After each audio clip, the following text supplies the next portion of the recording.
You'll hear the word CAM being mentioned throughout your training. CAM stands for Complementary and Alternative Medicine, which covers a whole host of different therapies used traditionally and in the community. There are a number of different formal definitions of CAM, but the one that is most relevant to this unit is the definition given by the House of Lords Act in 2000. A title used to refer to a diverse group of health-related therapies and disciplines which are not considered to be part of mainstream medical care. In the House of Lords Select Committee on Science and Technology 6th report in 2000, evidence was received from a range of therapies that have been classified into 3 broad groups. The first group includes professionally organised alternative therapies that were already regulated in their professional activity and education by Acts of Parliament. Acupuncture, originating from China, involves inserting small needles into various points in the body to stimulate nerve impulses. Traditional Chinese acupuncture is based on the idea of qi, also known as vital energy, which is said to travel around the body along meridians, which the acupuncture points affect. Chiropractic is used almost entirely to treat musculoskeletal complaints through adjusting muscles, tendons and joints, and using manipulation and massage techniques. Herbal medicine is a system of medicine that uses various remedies derived from plants and plant extracts to treat disorders and maintain good health. Homeopathy, a therapy based on the theory of treating like with like. Homeopathic remedies use highly diluted substances that, if given in higher doses to a healthy person, would produce the symptoms that the dilution is being given to treat. In assessing the patient, homeopaths often take into account a range of physical, emotional and lifestyle factors to contribute to the diagnosis. Osteopathy is a system of diagnosis and treatment, usually by manipulation, that mainly focuses on the musculoskeletal system, but in few schools claim benefits across a wider spectrum of disorders. Historically differs from chiropractic in its underlying theory that it is an impairment of blood supply and not nerve supply that leads to the problems. However, in practice, there's less difference than might be assumed. The second group contains therapies which are most often used to complement conventional medicine and don't purport to embrace diagnostic skills. It includes Alexandra technique, which is based on the theory that the way in which a person uses their body affects their general health. This technique encourages people to optimize their health by teaching them to stand, sit and move according to the body's natural design and function. Aromatherapy uses plant extract essential oils, inhaled, used as a massage oil or as a compress. Bach and other flower remedies. The theory behind flower remedies is that flowers contain the life force of the plant, and this is imprinted into water through sun infusion, which is used to make the flower remedy. Flower remedies are often used to help patients let go of negative thoughts. Usually, the flower remedies are ingested. Bodywork therapies, including massage, use manipulation of soft tissue, kneading, and the application of pressure to address aches, pains, and musculoskeletal problems. Counselling stress therapy helps patients work through their thoughts and to reflect on their lives so as to maximise well-being. Hypnotherapy is a therapy that works on the premise that if a behaviour is learnt, it can also be unlearnt. This is achieved by creating a deep state of relaxation and speaking to the unconscious mind. Meditation encompasses a series of techniques used to relax a patient to facilitate deep reflection and clearing of the mind.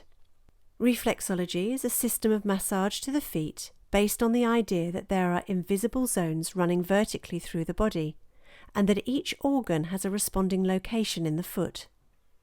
Shiatsu is a type of massage originating from Japan, which aims to stimulate the body's healing ability by applying light pressure to points across the body. It relies on the meridian system of qi in a similar way to traditional Chinese medicine and acupuncture. Reiki healing is a type of energy healing which works with the chakras and uses the universal energy in order to encourage the body's natural healing processes. It attempts to tackle illness through non-physical means, usually by directing thoughts towards the individual, often involves the laying on of hands. Nutritional medicine is the term used to cover the use of nutritional methods to address and prevent disease, and often used to address allergies and chronic digestive problems. Naturopathic principles focus on disorders which are believed to be attributed to nutritional deficiency, food intolerance, or toxic overload. Yoga, a system of adopting postures with related exercises designed to promote spiritual and physical well-being.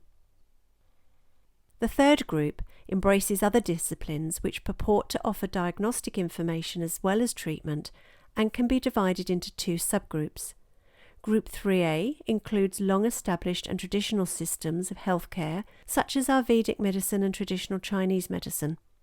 Group 3B covers other alternative disciplines which lack any credible evidence base. Ayurvedic medicine, an ancient discipline originating in India, based upon the principle of mind-spirit-body interaction and employing natural herbs, usually mixtures, in treatment. Naturopathy, a method of treating based on the principle that the natural laws of life apply inside the body as well as outside. It uses a range of natural approaches including diet and herbs, and encourages exposure to sun and fresh air to maximize the body's natural responses. Traditional Chinese medicine. The theory behind this is that the body is a dynamic energy system. There are two types of energy, yin qi and yang qi, and it's thought that if there's an imbalance in yin and yang qi, then symptoms occur. Traditional Chinese medicine uses a number of treatment methods to restore the balance of yin and yang qi. These include acupuncture, herbal medicine, massage, and the exercise technique of qigong. 3B, other alternative disciplines. Crystal therapy is based on the idea that crystals can absorb and transmit energy, and that the body has a continuing fluctuating energy which the crystals help to tune. Crystals are often placed in patterns around the patient's body to produce an energy network to adjust the patient's energy field or aura. Dowsing, traditionally used as a way to identify water sources underground, is not itself a therapy but is used by a range of other disciplines to answer questions through intuitive skills. Iridology is a method of diagnosing problems and assessing health status that relies on studying the iris of the eye and noting marks and changes.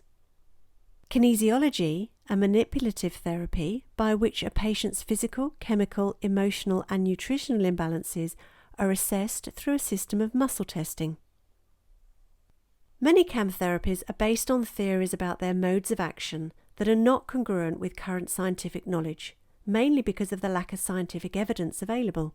The report, however, was satisfied that many therapies listed in Group 2 would give help and comfort to many patients when used in a complementary sense to support conventional medical care, even though most of them also lack a firm scientific basis. Nevertheless, in relieving stress and alleviating side effects, for example, of various forms of anti-cancer therapy, and in giving support and comfort to the elderly and in palliative care, they often fulfill an important role. The therapies listed in Group 3 are not currently supported. Holism, derived from the Greek word holos, means whole or entire. Holism is the theory that parts of a whole are all connected and that they cannot exist independently of the whole, or cannot be understood without reference to the whole. Within the complementary therapy industry, the use of holism is accepted as a fundamental pillar. We look at the whole person and not just a symptom. For example, if a person goes to their GP suffering from migraine, they will, more than likely, get a prescription for medicine. Whereas if they go to a complementary therapist, an in-depth consultation looking at all aspects of the client's life is taken, including stress levels, diet, relaxation, exercise, to try and pinpoint the root of the migraine.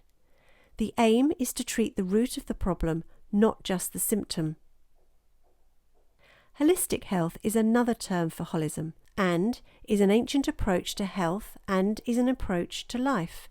Rather than just focusing on illness or specific body parts, it considers the whole person and how they interact with their environment, and also the connections between mind, body and spirit. Complementary therapies work to provide the body with a sense of balance, homeostasis. We aim to balance not just physically, but also mentally and spiritually. When any one of these areas is out of balance, illness and disease can manifest. Physical, social, economic and environmental factors are also considered. Research has suggested that social deprivation can have a massive impact on the physical and mental health of people. Of course, we realise that economic restrictions can affect both physical and emotional health, such as money worries can affect person's sleep, and a lack of finances can impact on the healthy diet as well. Environmental factors such as bad housing or toxic environments can also play a part in the person's holistic health.